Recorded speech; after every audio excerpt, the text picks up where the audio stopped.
Hey there. If you're watching this, you're probably like me and saw the classified briefings in Girls Frontline 2 and thought to yourself, damn, I'm not reading all that. Well, now you don't have to. So, grab a drink, get comfortable, throw on your favorite head empty no thoughts game on your second monitor, and let's dive into the optional reading homework of Girls Frontline 2.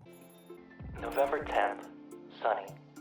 A small-scale collapse storm has erupted within the operation area, forcing all blasting work to stop abruptly. I can hardly catch my breath. Outside, the relentless storm hurls sand against this cramped temporary shelter, and it feels like it's hitting directly at my lungs. Aichi rests on a makeshift bed near me. Not far from us, some tattered gray curtains are drawn. Behind them, my colleagues, the other members of the post-war Reconstruction High-Risk Operations Support Team 7 from the Neo-Soviet Union, are also taking a break. They are conversing in hushed Russian tones, discussing matters I know all too well. Everyone's main concerns: when the next batch of supplies will arrive, and Peter's death. I stop looking at the gray curtains and turn my gaze to Aichi, whose face is flushed with a fever. She's been battling a relentless high fever lately, and even talking to me makes her throat hurt immensely. Thankfully, it's not Elid. After taking some fever-reducing medicine, she's shown some improvement. Last night, after she collapsed at her post, I carried her back to bed, and she's been sleeping ever since. While she sleeps, I've taken over her duties. Besides that, I have another mission outside my usual responsibilities to complete. I promised the residents of this contamination zone I'd handle some of the missions they're unwilling to do, and in return, they'd give me some food. But I can't just leave like this. I have to wait till Aichi wakes up at least. Once I'm gone, there's no one watching over her. Creatures unfortunate enough to reach the late stages of Elid, whether human or animal, are no longer the same as they once were. If I'm not here, what if those monsters break in and harm Aichi like they did to Peter? The people behind the gray curtains, we haven't harmed them, but we've become everything they see as a disaster. When Aichi and I first came here, we had hoped to make this world, nearly crushed by war and collapse radiation, a little better with our meager efforts. But this world is far more complex than either of us imagined.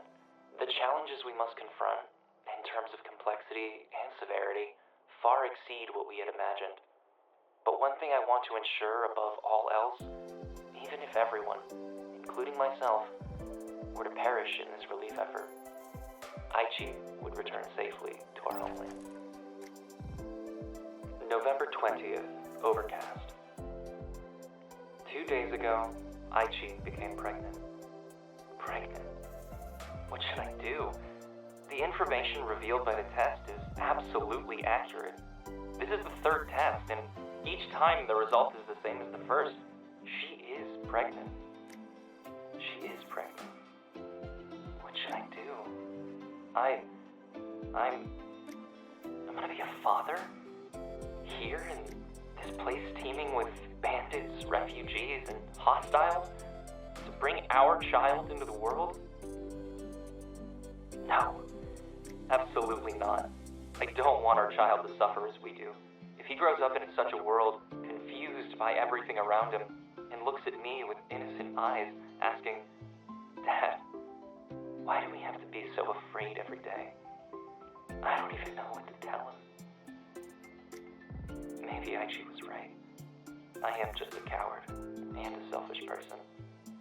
I just don't have the ability to protect her and our child, to keep them safe in this world, and to ensure our child grows up securely.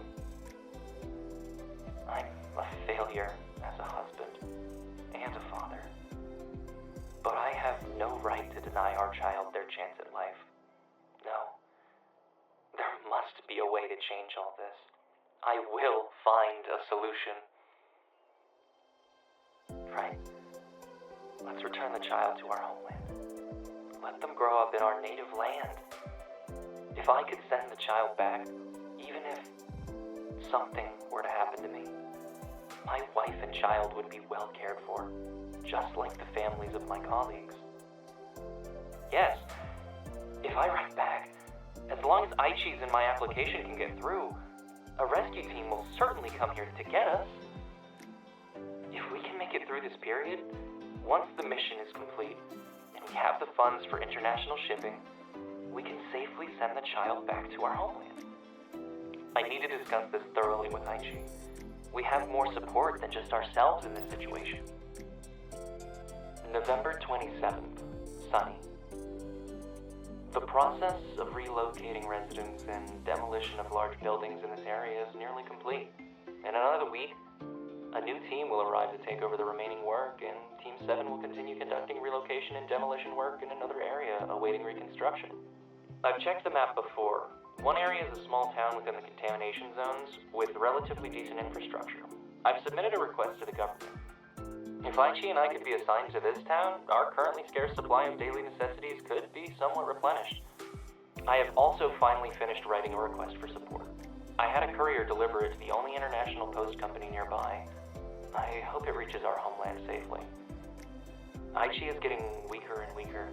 She didn't really talk much to me for the past few days, and she wrote to tell me that her throat is in terrible pain. She did something impulsive again recently, so I am extremely worried about her. A few days ago, during demolition work on the overpass, a child clutching a teddy bear suddenly emerged from the rubble. Aichi rushed over and embraced the child, protecting them from danger. She is now covered in injuries. I wish I was the one getting injured instead. I would rather have the gods transfer all the pain she's going through to me. Aichi can barely hold a pen now. Recently, she spoke to me in a hoarse voice that broke my heart. The pain is getting unbearable, and she's been having frequent nightmares. However, not only was she resolute in giving birth to our child, she also promised to ensure that our child would return safely to our homeland, and that she would protect me too. Protecting me? With these new injuries of hers, she looked so emaciated. I can only hope that she would be able to rest well and recover soon. The high fever previously brought down with the medication has returned. If she gets better, I'll be able to endure whatever the future holds for us. I hold her tightly in my arms, wishing for a quicker turnaround in our situation. This kind of pain should not befall her and our child. I embrace my wife and child, while bitter, dry laughter seeps through from behind the gray curtains nearby. The smell of vodka drifts through the holes in the curtain. They must be celebrating the completion of the work project. With the project done, environmental restoration and refugee resettlement would be the next focus. Soon, this place will become a small sanctuary for humanity. If only Aichi could stay here with me. Outside the outpost, the cold wind, carrying dust from the ruins of World War III, continues to batter this precarious shack. The roar of monsters seems to drift from a very distant place. But at this moment, I feel no fear at all, because the person I love the most is in my arms. Though her body was burning with fever, she radiated the warmth of life. No matter what happens, this person will always be by my side. I will figure something out. I've heard there are tougher missions, worse than what the reconstruction team takes on. As long as I can find a way to complete those missions, it's almost there.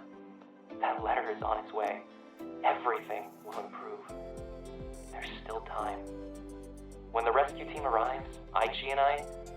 No. Aichi should go back to our homeland to give birth to our child. If there's still time, our efforts to make this world a safer and better place, I would like to build a small but sturdy house for Aichi and our child, with a Chinese knot hanging on our walls. She would teach the child to read in the house. Meanwhile, I'd be in the basement hiding my Noir Hong rice wine that I secretly brewed. Our family would live together, safe and happy. It will happen. All of this will happen. The world seems to grow warmer, almost if it was on the verge of melting me away. I will stay alive until I achieve everything I wish for. Thanks for watching. More of the classified briefings to come, so stay tuned.